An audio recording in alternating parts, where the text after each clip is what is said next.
Welcome to this week's End of Days Update, coming to you from Tulsa, Oklahoma. We're coming to you every week to look at the different things that point to the coming of the Lord, specifically the gathering of nations for the Ezekiel 38 war, because we know the second coming has tons of signs, but the rapture of the church is signless. So if we can look at what happens right after the rapture, we can see how close we are, because gosh, things happened this last week.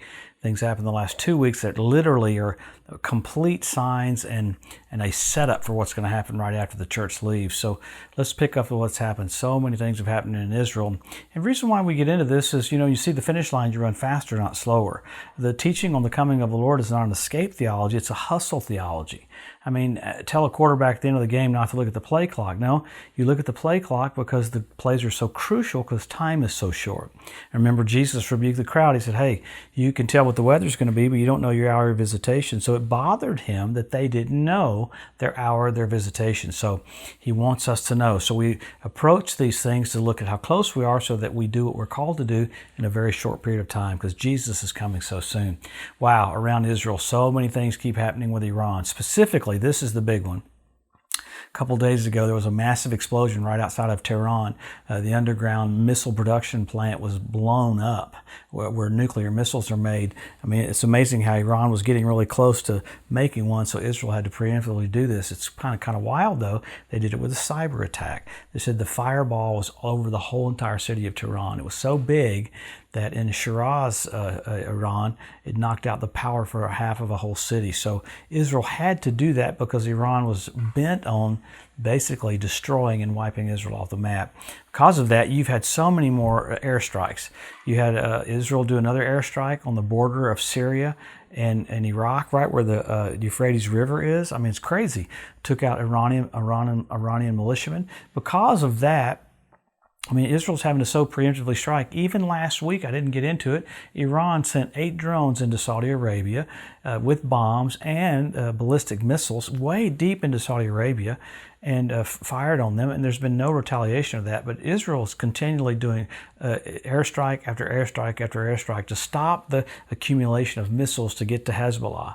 Because Hezbollah just basically came out even this last week saying, we're going to work with Iran and we're going to annihilate Israel. Crazy to have these verbiages, and there's not much press about it. It's so crazy. So that's happening. In the midst of that, you got Israel getting ready to announce this annexation. It was supposed to be July 1st. Boy, there's so much going on about that. I mean, you have the BDS movement here in America, young college students that are planning basically big riots in Chicago, San Diego, Los Angeles, Brooklyn, other cities to come against, they call it the Day of Rage, to come against Israel for annexing that land. The amazing thing is about the annexation of the land, remember it's Judea and Samaria, and so much is happening behind the scenes with that right now. It looks like it's not going to happen on July 1st, but the thing about it, it's not really annexing the land. Israel already got the land in the 1967 war, so much is happening about it. You got the Palestinians came out yesterday, we're ready to negotiate with Israel. You got Abbas saying he's going to discontinue the Palestinian Authority. You have Israel's Mossad meeting with Jordan about the whole thing. You have Turkey meeting with Putin and Assad about many things that are going on. This was the crazy thing about Turkey the last couple of days. I want to see if I can get this out as clear as I possibly can.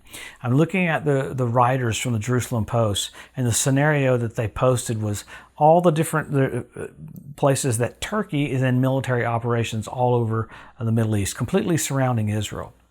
He said, these are secular writers, he said it's as though Turkey's setting up itself to align itself with Iran to annihilate and attack Israel. The verbiage was almost quoting from the book of Ezekiel. So, man, it's interesting to see all the players take their positions because many things keep happening. You just got bizarre stuff happening. I mean, so obviously the coronavirus is still going on. That'd be a birth pain for what we call in Matthew 24, like a woman going into contractions. You had 117 people struck by lightning in India a couple days ago. That alone is just beyond bizarre. You have India having to set up anti-aircraft missile batteries because of China and them going back and forth.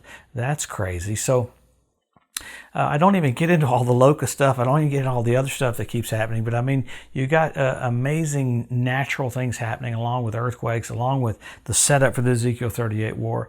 And I wish it would behoove me to show you a map and show you how Iran continually keeps bringing down those convoys.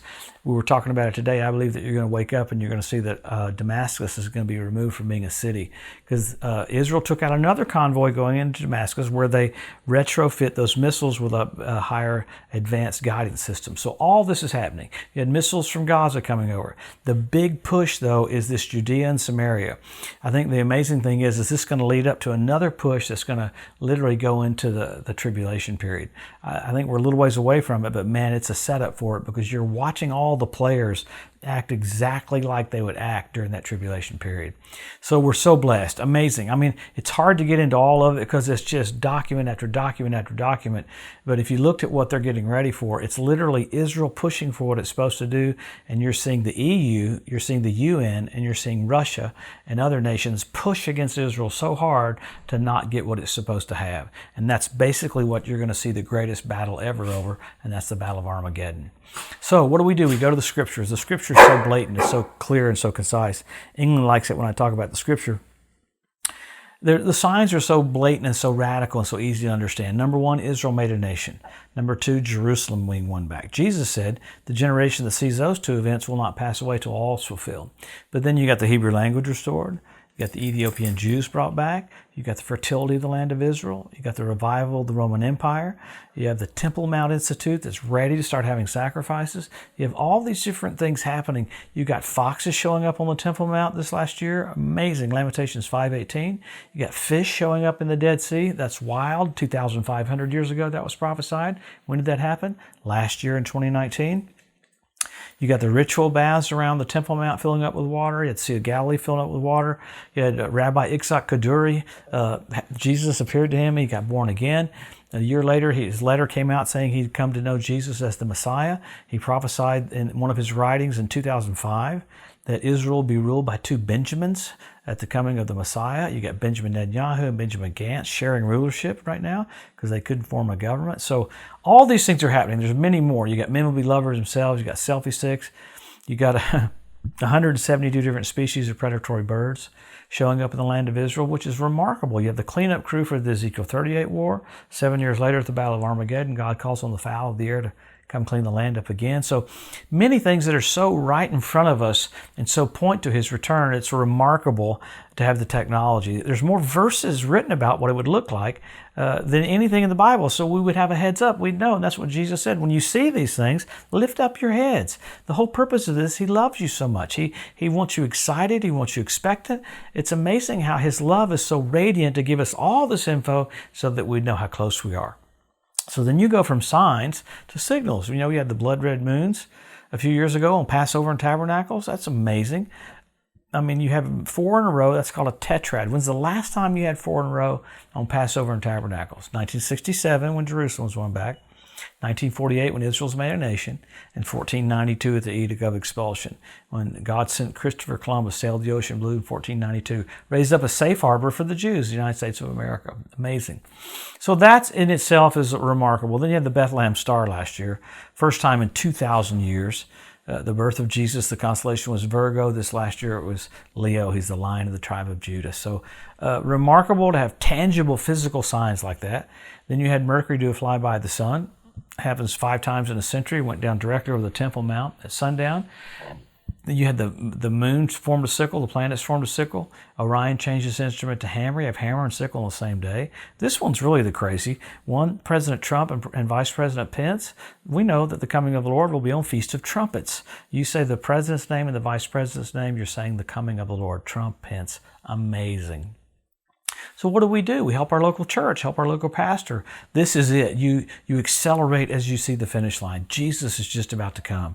I would hope you'd be kinder, more merciful. Let the ministry of Jesus flow through you. Let him look through your eyes. Let him minister through your hands.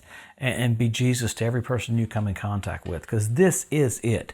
I know I keep saying we have a little bit of time, but it's sure not much. What a blessing to know how close we are, so that with great joy, great expectation, we can accelerate to do the will of God and harvest as many souls as we can right here before the coming of the Lord. The most exciting times ever. Horrible for the world, scary for the world, but wonderful for the church. There is no bad news for the church. How cool we get to see Him face to face so soon. Have a blessed week. We'll come back next week and look at what happens all around Israel. Many things keep happening that are just a surprise almost. So thanks for tuning in. We'll see you next Wednesday.